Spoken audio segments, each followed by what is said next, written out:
One click and get solution. Hello बच्चों, welcome to the channel problem solver.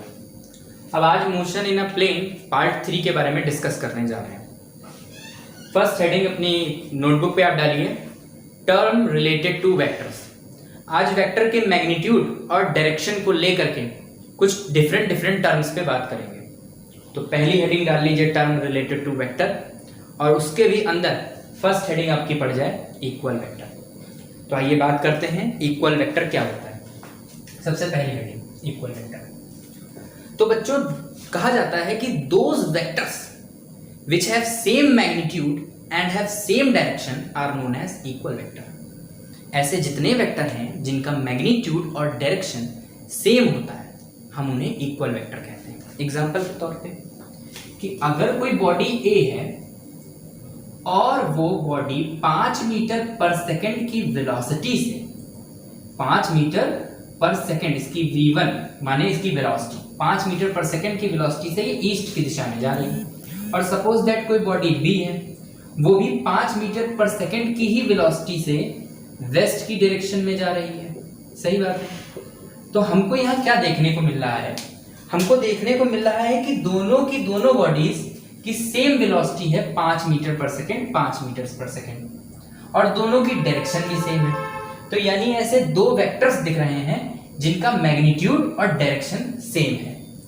अगर आपको ऐसे दो वेक्टर्स दिख जाएं जिनका मैग्नीट्यूड और डायरेक्शन सेम हो जाए, तो आप ऐसे वेक्टर्स को कह दीजिएगा कि वो इक्वल वेक्टर है। बात समझ में?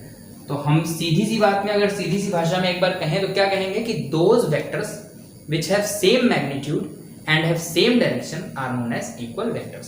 ठीक है। एक और एग्जांपल ले लेते हैं कि सपोज दैट कोई बॉक्स है, ठीक है, और आप उस बॉक्स पे फोर्स लगा रहे हो। एक व्यक्ति 5 न्यूटन का फोर्स लगाता है इस बॉक्स पे, और दूसरा व्यक्ति भी 5 न्यूटन का ही फोर्स लगाता है इस बॉक्स पर।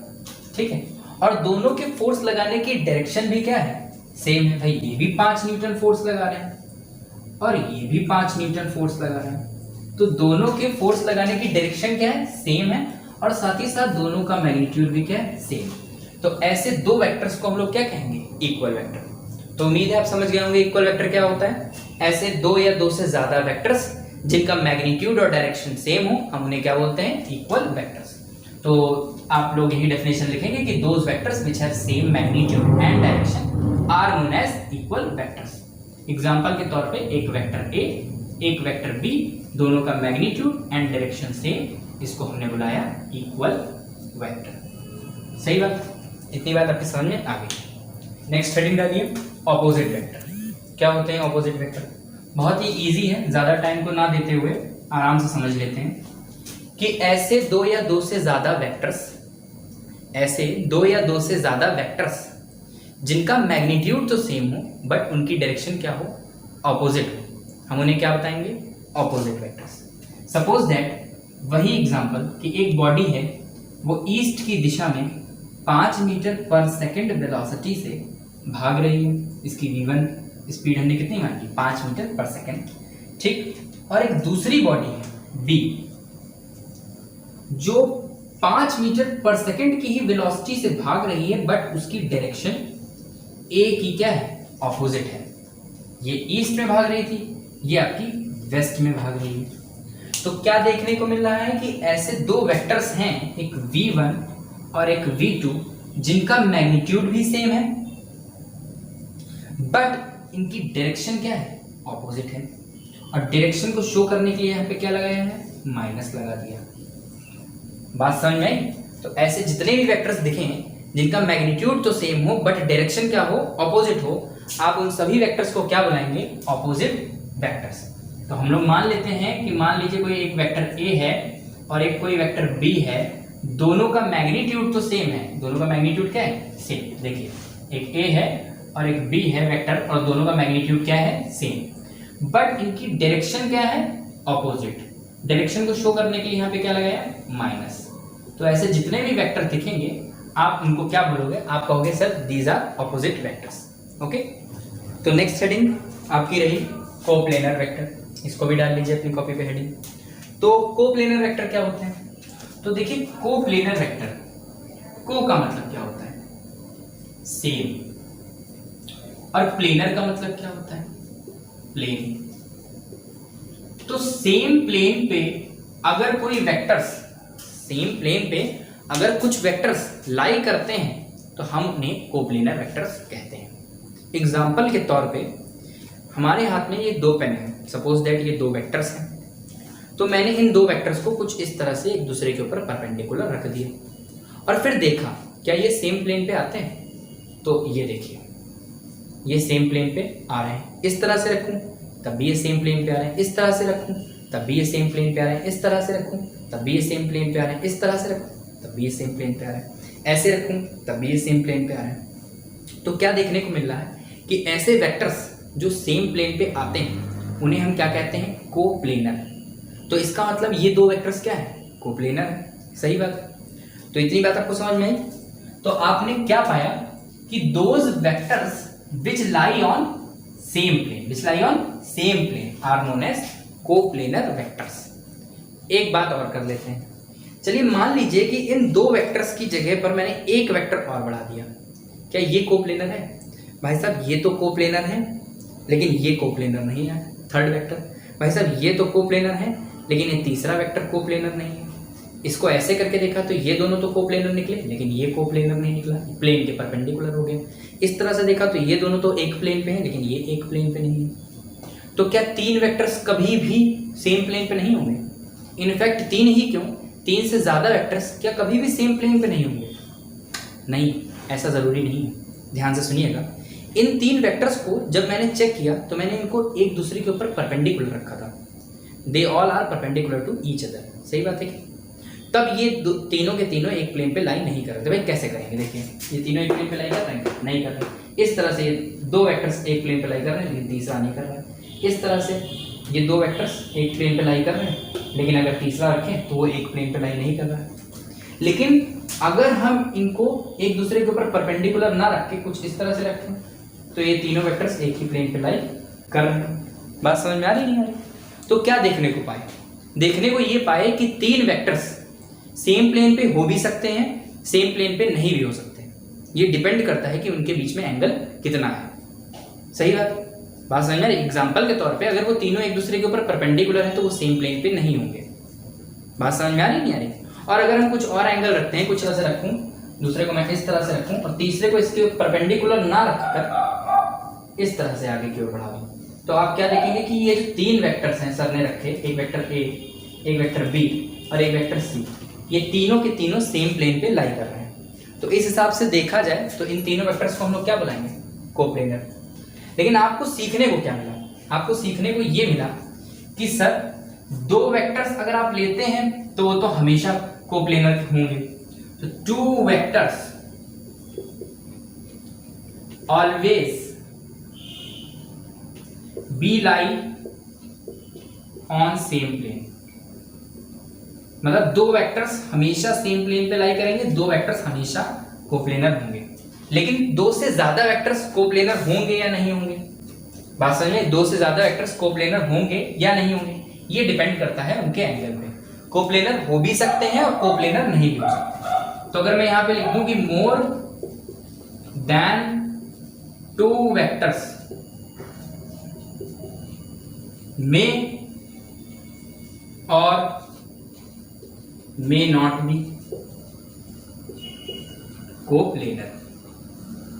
उम्मीद है आपको इतना समझ में आ गया होगा कि कोप्लेनर कौन से वेक्टर होते हैं। Those vectors which lie on same plane are known as coplanar vector. दो वेक्टर्स हमेशा कोप्लेनर होंगे लेकिन दो से ज्यादा वेक्टर्स कोप्लेनर हो भी सकते हैं, नहीं भी हो सकते हैं। ठीक। अच्छा, ऐसे वेक्टर्स जो अगर कोप्लेनर नहीं हुए उनका क्या करेंगे? जैसे कि नेक्स्ट हेडिंग पड़ी है नॉन कोप्लेनर वेक्टर्स, आप भी अपनी नोटबुक पे डाल लीजिए। तो ऐसे वेक्टर्स जो कोप्लेनर नहीं हुए उनको हम क्या कहेंगे बच्चों? उनको हम कहेंगे नॉन कोप्लेनर वेक्टर्स। आप कह सकते हो कि those vectors which do not lie on the same plane are known as non coplanar vectors. ठीक, चलिए अब नेक्स्ट हेडिंग की ओर आगे बढ़ते हैं जो कि है हमारी कोलीनियर वेक्टर्स। क्या होते हैं कोलीनियर वेक्टर्स? वही बातें मैंने तरीका बताया है। को का मतलब सेम, लीनियर का मतलब लाइन, तो ऐसे जो वेक्टर्स हैं जो सेम लाइन पे लाई करते हैं उन्हें हम लोग क्या बुलाएंगे, उन्हें हम बुलाएंगे कोलिनियर वेक्टर्स। एग्जाम्पल के तौर पे आपके कॉलेज में एक गेम चल रहा था रस्सा कसी, इसको हम लोग इंग्लिश में बुलाते हैं टग ऑफ वॉर, यही तो बुलाते हैं टग ऑफ वॉर। तो आपके स्कूल में रस्सा कसी चल रहा था, कुछ बच्चे इधर से लगे थे, कुछ बच्चे इधर से लगे थे। सपोज दैट यहाँ पे एक लड़का ए खड़ा था, यहाँ पे एक लड़का बी खड़ा था, और मान लीजिए यहाँ पे एक लड़का पी खड़ा था, यहाँ पे एक लड़का क्यू खड़ा था। तो ये भाई साहब जो ए है ये अपनी ओर फोर्स मतलब खींचते हैं इस रस्सी को एफ ए फोर्स से, और ये भाई साहब इसको खींचते हैं एफ बी फोर्स से, ठीक। पी जो है वो इसको खींचता है एफ पी फोर्स से, और क्यू जो इसको खींचता है वो एफ क्यू फोर्स से। तो क्या देखने को मिल रहा है कि यहाँ पे कई डिफरेंट टाइप के फोर्सेस काम कर रहे हैं, कई क्यों, 1 2 3 4 डिफरेंट टाइप के फोर्सेस यहाँ पे काम कर रहे हैं, और जो कि चारों के चारों सेम लाइन पे वर्क कर रहे हैं। तो बस सीधी सी बात है कि ऐसे जितने भी वेक्टर्स आपको दिख जाए आपकी लाइफ स्ट्रीम में जो सेम लाइन पे लाई करें, आप उनको क्या बुलाओगे, collinear vectors. Those vectors which lie on the same line are known as collinear vectors. तो जो अगली इसकी हेडिंग आएगी नॉन कोलिनियर वेक्टर्स, अगली जो इसकी हेडिंग आएगी नॉन कोलिनियर वेक्टर्स। तो नॉन कोलिनियर वेक्टर्स क्या होंगे, ऐसे वेक्टर्स जो सेम लाइन पे लाई ना करें, ऐसे वेक्टर्स जो सेम लाइन पे लाई ना करें उनको हम क्या बुलाएंगे, नॉन कोलिनियर वेक्टर्स। तो बच्चों equal vector, opposite vector, coplanar vector, non coplanar vector, collinear vector, non collinear vector, इतने टर्म्स आपको समझ में आए। अब हम लोग जो नेक्स्ट टर्म की बात करने जा रहे हैं उसका नाम है पैरेलल वेक्टर्स। क्या होते हैं पैरेलल वेक्टर्स? बहुत सिंपल सी बात है कि ऐसे वेक्टर्स जैसे एक वेक्टर ए है एक वेक्टर बी है, ठीक, ऐसे वेक्टर्स आपको दिख जाएं जिनके बीच में एंगल हो 0 डिग्री, कितना हो, 0 डिग्री, जिनके बीच में एंगल कितना हो 0 डिग्री। तो ऐसे जितने भी आपको वेक्टर्स दिखे हैं जिनके बीच में एंगल 0 डिग्री हो आप उन्हें बुलाएंगे पैरेलल वेक्टर्स। क्या बुलाएंगे, पैरेलल वेक्टर्स। ये जरूरी नहीं है कि इनका मैग्नीट्यूड भी आपस में इक्वल हो भी सकता है, नहीं भी हो सकता है। केवल हम किसको नोटिस करेंगे, एंगल को नोटिस करेंगे। अगर एंगल दो वेक्टर्स के बीच में 0 डिग्री होता है तो उन्हें पैरेलल वेक्टर्स बुलाया जाता है। बात समझ में आ रही है? और सपोज दैट कि उनके बीच में एंगल 0 डिग्री ना हुआ और 0 डिग्री की बजाय उनके बीच में एंगल आपका 180 डिग्री हो गया। कितना हो गया, 180 डिग्री। कहते हैं कि अगर ऐसे दो वेक्टर्स दिख जाएं जिनके बीच में एंगल कितना हो 180 डिग्री, तो ऐसे वेक्टर्स को हम क्या बुलाएंगे भाई? उन वेक्टर्स के बारे में बात किया जिनके बीच में एंगल 0 डिग्री था, उनको हम लोग बुलाए पैरेलल वेक्टर। उनका नाम क्या रखा हम लोगों ने, पैरेलल वेक्टर्स। तो ऐसे वेक्टर्स जिनके बीच में सर 180 डिग्री एंगल बनेगा उन्हें क्या बुलाएंगे? तो उन्हें हम बुलाएंगे एंटी पैरेलल वेक्टर्स। क्या बुलाएंगे? Anti parallel vectors. Those vectors having angle between them 180 degree is known as anti-parallel vectors। बात समझ में आ रही? ठीक है, कोई दिक्कत तो नहीं? हाँ तो बच्चों एंटी पैरेलल भी हो गया, पैरेलल वेक्टर भी हो गया। दो टाइप्स और बचे हैं, उनको भी डिस्कस कर लेते हैं। एक आता है आपका को इनिशियल वेक्टर्स, तो अब इनके बारे में भी बात करते हैं। को का मतलब सेम वही बात, और इनिशियल का मतलब इनिशियल पॉइंट। तो जिनका सेम इनिशियल पॉइंट होता है या सेम स्टार्टिंग पॉइंट होता है, हम उन सभी वेक्टर्स को क्या बुलाते हैं? को इनिशियल वेक्टर्स बुलाते हैं। ज्यादा समझने वाली बात इसमें है नहीं कुछ, कि मान लीजिए किसी एक पॉइंट पे फोर्स अप्लाई हो रहा है। एक फोर्स है F1, एक है F2, एक है F3, एक है F4, और ये सब इस O पॉइंट पे अप्लाई हो रहा है। तो इसका मतलब इन सभी फोर्सेस का इनिशियल पॉइंट क्या है? सेम है। तो ऐसे जितने भी फोर्सेस हैं इन सबको हम लोग क्या बुलाएंगे? को इनिशियल वेक्टर्स बुलाएंगे या को इनिशियल फोर्सेस बुलाएंगे। इसके बाद जो हमारा नेक्स्ट टॉपिक आता है वो आता है हमारा को टर्मिनस वेक्टर्स। को टर्मिनस वेक्टर्स क्या होते हैं? को टर्मिनस वेक्टर्स जस्ट इसका अपोजिट। जिस तरह से आपने पढ़ा कि ऐसे वेक्टर्स जिनका एक इनिशियल पॉइंट सेम होता है हम उन्हें को इनिशियल वेक्टर्स बुलाते हैं, उसी तरह से ऐसे वेक्टर्स जिनका टर्मिनस पॉइंट यानी एंडिंग पॉइंट क्या रहे? सेम रहे, ऐसे वेक्टर्स को हम लोग क्या बुलाएंगे? ऐसे वेक्टर्स को हम लोग बुलाएंगे कोटर्मिनस वेक्टर्स। बात समझ में आई? ऐसे वेक्टर्स को क्या बुलाया जाता है? कोटर्मिनस वेक्टर्स बुलाया जाता है। सपोज दैट एक बॉडी है v1 वेलोसिटी से मूव कर रही है, दूसरी बॉडी v2 वेलोसिटी से मूव कर रही है, तीसरी बॉडी v3 वेलोसिटी से मूव कर रही है, चौथी बॉडी v4 वेलोसिटी से मूव कर रही है, और तीनों का एक ही एंडिंग पॉइंट है। ठीक है, सब जाके एक ही पास एक जगह पे जाके गाड़ियां सब टकरा जाती हैं। तो ऐसा एक अगर आपको एंडिंग पॉइंट दिख जाता है, जिसको हम लोग बोलते हैं टर्मिनल पॉइंट। क्या बोलते हैं? Terminal point. तो ऐसे जितने भी वेक्टर होते हैं जिनका टर्मिनल पॉइंट सेम रहता है, यानी एंडिंग पॉइंट सेम रहता है, हम उन सभी वेक्टर्स को कोटर्मिनस वेक्टर्स बुलाते हैं। तो आप कह सकते हो those vectors which have the same terminal point are known as coterminous vectors and those vectors which have the same initial point are known as coinitial vectors. ठीक, अब इन छोटे छोटे टर्म्स को डिस्कस करते हुए दो मोस्ट इंपॉर्टेंट टर्म्स की बात करने जा रहे हैं, जिनमें से आपका पहला है जीरो वेक्टर और दूसरा है आपका यूनिट वेक्टर। ये बहुत इंपॉर्टेंट वेक्टर्स हैं, इनको ध्यान से समझने की कोशिश करिएगा। नेक्स्ट हेडिंग अपनी नोटबुक पे डालिए, जीरो वेक्टर। क्या होते हैं जीरो वेक्टर? ध्यान से देखिएगा। ऐसे वेक्टर सपोज दैट एक वेक्टर ए है जिसका मैग्नीट्यूड निकालो और वो जीरो आ जाए। क्या आ जाए? जीरो आ जाए। ऐसे वेक्टर जिनका मैग्नीट्यूड निकालो और वो जीरो आ जाए, ऐसे जितने भी वेक्टर्स होते हैं हम इन्हें जीरो वेक्टर कहते हैं। और इन्हें रिप्रेजेंट करने का तरीका क्या होता है? जीरो के ऊपर वेक्टर लगा दीजिए, इस तरह से जीरो वेक्टर को रिप्रेजेंट किया जाता है। जीरो वेक्टर सर कैसे एक्सप्लेन करेंगे? जीरो वेक्टर कुछ एग्जांपल बताइए। तो जैसे कि एक एग्जांपल है अ बॉडी एट रेस्ट।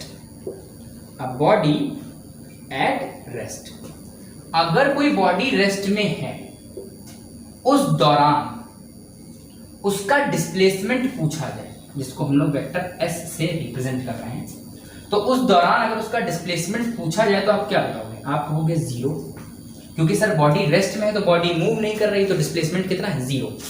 अब अगर एक ऐसा वेक्टर मिल रहा है आपको जिसका मैग्नीट्यूड कितना है? जीरो, तो आप इसको केवल जीरो मत लिखिए, आप इसको जीरो वेक्टर लिखिए। क्या लिखिए? Zero vector. और तब इसे बुलाइए क्या? आप जीरो वेक्टर। सही बात है। तो zero vector is nothing, those vector whose magnitude is zero are known as zero vector. वो are known as zero vector. ठीक है, तो अब चूंकि सर ये वेक्टर है, तो क्या आप इसकी डायरेक्शन के बारे में बताएंगे कि जीरो वेक्टर की डायरेक्शन को कैसे डिफाइन किया जाता है? जीरो, चूंकि आप एक वेक्टर इसे बोल रहे हैं तो इसकी डायरेक्शन भी तो कुछ होगी, तो जीरो वेक्टर की डायरेक्शन को कैसे डिफाइन किया जाता है? तो जब भी आपसे क्वेश्चन आए कि what is the direction of zero vector, तो आपका आंसर रहेगा कि it do not have specific direction. It do not have specific direction. बात समझ में आ रही? तो अगर आपसे कभी भी जीरो वेक्टर के बारे में पूछें तो आप क्या कहोगे? It do not have specific direction. क्यों? क्योंकि सपोज दैट अगर आपसे कोई कहता है कि आप ए पॉइंट पे हो और कहता है यहां से आप मूव करो, डिस्प्लेस हो जाओ, तो आप कहते हो गए। वो कहता नहीं, तुम तो अभी रेस्ट पे हो, अभी कहां डिस्प्लेस हो? तो आप कहते हो नहीं, हम डिस्प्लेस तो हो गए, लेकिन हमारा डिस्प्लेसमेंट कितना है? जीरो। हमारा डिस्प्लेसमेंट कितना है? जीरो है। तो ये कैसा डिस्प्लेसमेंट हुआ भाई? जीरो। तो ऐसा डिस्प्लेसमेंट जिसका मैग्नीट्यूड क्या है? जीरो, तो ऐसे वेक्टर को हम लोग क्या बुलाएंगे? Zero vector. अब आपसे कोई पूछे ठीक है, अच्छा भाई तुम डिस्प्लेस तो हो गए जीरो, लेकिन किस डायरेक्शन में हो गए? तो आप भाई उसको ईस्ट भी बता सकते हो, आप उसको वेस्ट भी बता सकते हो, आप उसको नॉर्थ भी बता सकते हो, आप उसको साउथ भी बता सकते हो। भाई आप उसको नॉर्थ ईस्ट, साउथ वेस्ट और नॉर्थ वेस्ट भी बता सकते हो। यानी कि कोई भी स्पेसिफिक डायरेक्शन आप नहीं बता सकते हो, आप किसी भी डायरेक्शन को शो कर सकते हो। तो भाई ऐसा कोई भी वेक्टर दिख जाए जिसका मैग्नीट्यूड जीरो, उसे हम लोग क्या बुलाएंगे? Zero vector. और जीरो वेक्टर की direction do not have specific direction, इसकी कोई स्पेसिफिक डायरेक्शन नहीं होती। जैसे कि आपने एग्जांपल देखा, डिस्प्लेसमेंट जीरो हो गया, हमने पूछा इस डिस्प्लेसमेंट जीरो वेक्टर की डायरेक्शन क्या है, तो आपने कहा कैसे बता दें? जीरो वेक्टर है, डिस्प्लेस हुआ ही नहीं, तो आप जब जीरो ही डिस्प्लेस हुए तो आप कोई भी डायरेक्शन बता दीजिए। तो इससे क्या सीखने को मिला? इससे सीखने को ये मिला कि जीरो वेक्टर की कोई भी स्पेसिफिक डायरेक्शन नहीं होती। क्या कुछ ही एग्जांपल से बात करेंगे? नहीं, और भी एग्जांपल से बात करेंगे। जैसे सपोज दैट दो वेक्टर्स हैं और ये आपस में इक्वल है और मैं पूछता हूं आप इनका डिफरेंस बताओ, तो भाई दो वेक्टर्स का डिफरेंस भी तो एक वेक्टर ही आएगा, लेकिन वो कितना आएगा? 0, और उसे हम लोग क्या बनाएंगे? 0 वेक्टर। सही बात है। अरे एक छोटी सी एक और बात कर लेते हैं, जैसे कि आप लोगों ने पढ़ा होगा 9th क्लास में एक्सेलरेशन बराबर dv/dt, यानी कि rate of change of velocity या वेलोसिटी का differentiation with respect to time. आप इसे क्या बुलाते हो? आप इसे बुलाते हो एक्सेलरेशन। यहाँ पे वही वेक्टर लगा दें हम लोग। सही बात। अगर आपसे कोई कहता है कि यहाँ पे वेलोसिटी आपकी कांस्टेंट है, क्या है?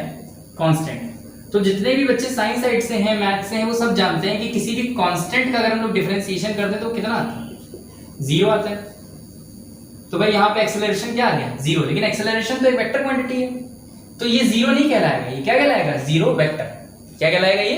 0 वेक्टर। और कोई पूछे कि इस 0 वेक्टर की डायरेक्शन क्या है, तो आप कहोगे no, it do not have specific direction. बात समझ में आ रही है आपको? नहीं आ रही? उम्मीद है आप समझ गए होंगे कि 0 वेक्टर। अब आइंदा से आपसे कोई भी पूछेगा तो आपका जवाब यही निकलेगा कि sir those vector whose magnitude is 0, those vector whose magnitude is 0 are known as 0 vector. और 0 वेक्टर की डायरेक्शन, 0 वेक्टर की डायरेक्शन के बारे में क्या कहोगे कि sir it do not have specific direction. Example के तौर पे बहुत है, यहाँ पे मैंने कुछ एग्जांपल की बात करें, ऐसे बहुत सारे एग्जांपल है, जैसे कि अब बॉडी एड्रेस, सर डिस्प्लेसमेंट कितना? 0 वेक्टर। अगर सर दो वेक्टर बराबर है, difference between two vector, sir 0 vector. Sir एक एक्सेलरेशन बताइए, कांस्टेंट वेलोसिटी से बॉडी मूव कर रही है, कितना? 0 vector. Sir direction do not have specific direction. बात समझ में आ रही नहीं आ रही? तो इस तरह से 0 वेक्टर को डिफाइन किया है। उम्मीद है आपको समझ में आया होगा। तो अब नेक्स्ट टॉपिक है हमारा क्या? Unit vector. तो बच्चों इसको भी समझिएगा, जैसे 0 वेक्टर की इंपॉर्टेंट टॉपिक है, वैसे यूनिट वेक्टर भी एक इंपॉर्टेंट टॉपिक है। तो क्या होता है यूनिट वेक्टर? चलिए देखते हैं। अच्छा ये बताइए, किसी भी वेक्टर क्वांटिटी को, जैसे यहाँ पे एक वेक्टर ए लिख दिया, किसी भी वेक्टर क्वांटिटी को आप किन 2 बातों द्वारा जानते हैं? किन 2 बातों द्वारा किसी भी वेक्टर क्वांटिटी को डिफाइन करते हैं? तो आपका कहना होता है सर वेक्टर क्वांटिटी पहचानी जाती है अपने मैग्नीट्यूड एंड डायरेक्शन की वजह से। जिस भी क्वांटिटी के पास ये दोनों ही बातें मौजूद होती हैं, मैग्नीट्यूड एंड डायरेक्शन, उसे हम लोग क्या बोलते हैं? एक वेक्टर क्वांटिटी बोलते हैं। सही बात।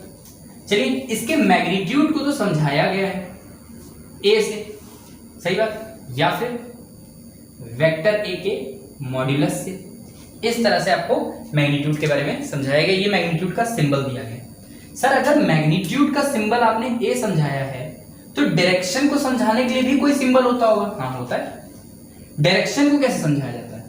किसी भी वेक्टर की डायरेक्शन को शो करने के लिए इस सिंबल का इस्तेमाल करते हैं। इसे बोलते हैं यूनिट वेक्टर। इसे क्या बोलते हैं? Unit vector. ये क्या करता है? It only specify the direction of vector. क्या करता है? It only specify the direction of a vector, of a vector. बच्चा समझ में आ रहा है? ठीक, कि यूनिट वेक्टर क्या होता है? एक ऐसा वेक्टर जो कि किसी वेक्टर की डायरेक्शन को स्पेसिफाई करता है, बताता है। उस वेक्टर को हम लोग क्या कहते हैं? Unit vector. तो कोई भी वेक्टर अगर आपको दिख रहा है तो वो 2 बातों से जाना जाता है, एक मैग्नीट्यूड और एक डायरेक्शन। मैग्नीट्यूड को तो हम लोग केवल ए से शो करते हैं, लेकिन डायरेक्शन को हम लोग ए कैप से शो करते हैं। ठीक है, बात सही समझ में आई? तो अगर मैं आपसे पूछूं कोई वेक्टर कैसे बना है, तो अब आपका जवाब क्या होगा? सर कोई वेक्टर बना है तो उसके मैग्नीट्यूड की वजह से इनटू जो डायरेक्शन ऑफ वेक्टर क्वांटिटी है उसकी वजह से। सही बात है। जो डायरेक्शन ऑफ वेक्टर क्वांटिटी है उसकी वजह से कोई भी वेक्टर बना है। Magnitude into direction of vector quantity. चलिए ध्यान से देखिएगा, आपने सर इसके मैग्नीट्यूड को तो ए से शो कर दिया, डायरेक्शन को शो करने के लिए ए कैप ले लिया। तो यहां से अगर मैं आपके ए कैप यानी एक यूनिट वेक्टर का फॉर्मूला निकालूं तो आप क्या बोलोगे? सर वेक्टर ए अपॉन ए। बच्चों this is the formula of a unit vector. Means अगर आपसे कोई यूनिट वेक्टर पूछे तो आप क्या कहोगे? It is defined as the ratio of a vector to their magnitude. It is defined as the ratio of a vector to their magnitude is known as unit vector. चलिए देखते हैं कि अगर सर आप इसको वेक्टर कहते हो तो सर इसका मैग्नीट्यूड कितना होता है?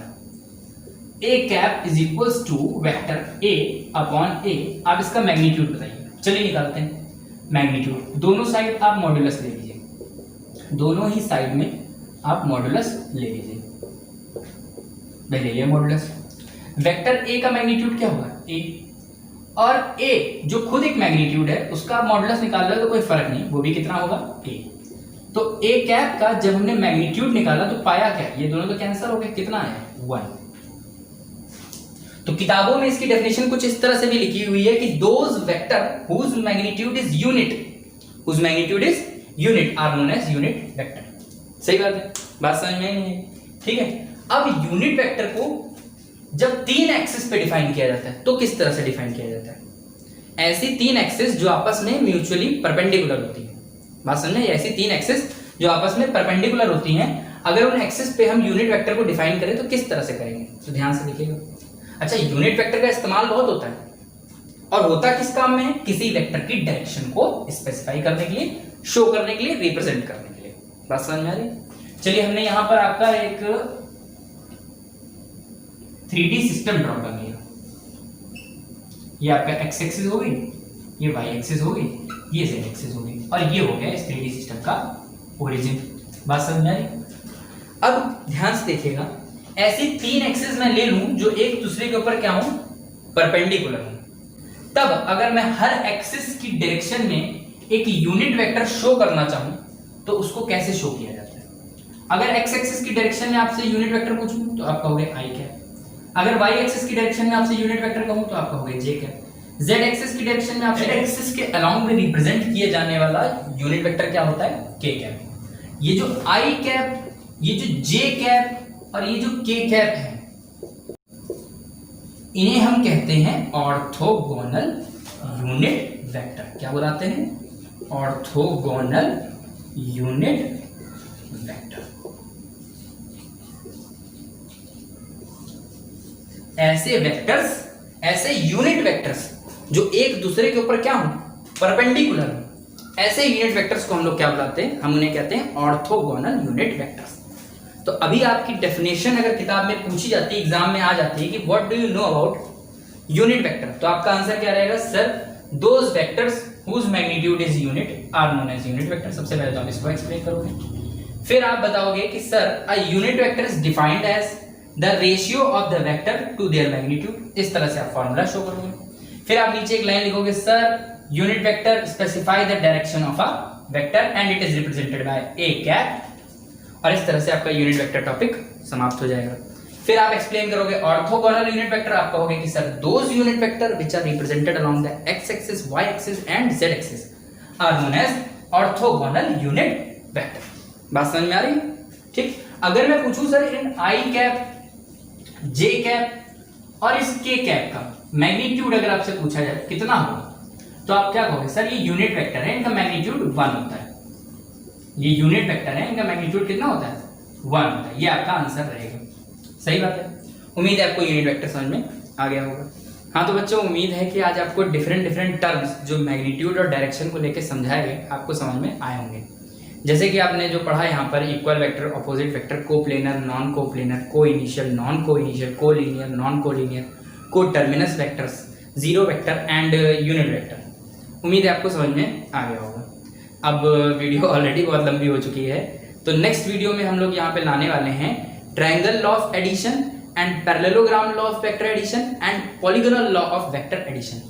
बहुत ही इंपॉर्टेंट है एग्जाम पॉइंट ऑफ व्यू से, उसके बारे में बात करेंगे। ये भी बताएंगे कि किस तरह से आपको एग्जाम में उसे रिप्रेजेंट करना है और उससे रिलेटेड क्या क्या क्वेश्चंस आते हैं। इसी के साथ good bye and thank you.